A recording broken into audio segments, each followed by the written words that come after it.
I recently learned about an organization called the Earth Charter Initiative, and this Earth Charter was put together by scores of individuals and organizations about 10 years ago, and it's really in support of the earth, the environment,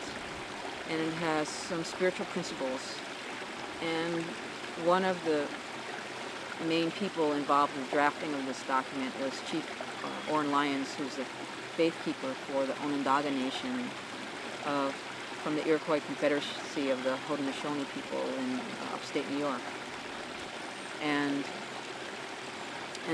the Earth Charter Initiative has spiritual principles in there, which are philosophy about living in a sustainable way with the earth for the sake of the next 7 generations. And Chief Oren Lyons had a vision that another way to get this message across was a simple ceremony taken from Native culture, where an elder would share their story and their journey and their wisdom by holding a feather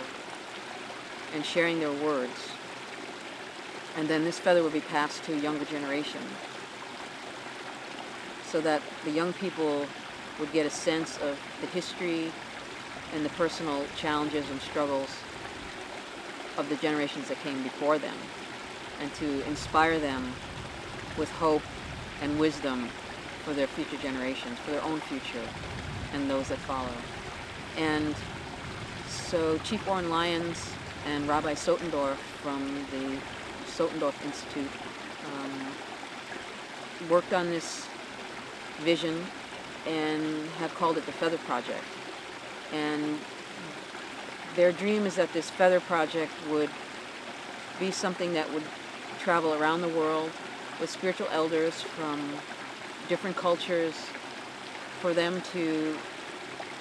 step up and share their journey and their story and their wisdom in a very visible way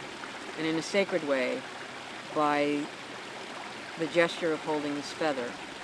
and then passing it on to the young people who were there. And when I learned about the Feather Project, I realized that I had a feather that had kind of a special history to it. And I'd like to tell you about the journey of this feather, which began in 1992. In 1992, it was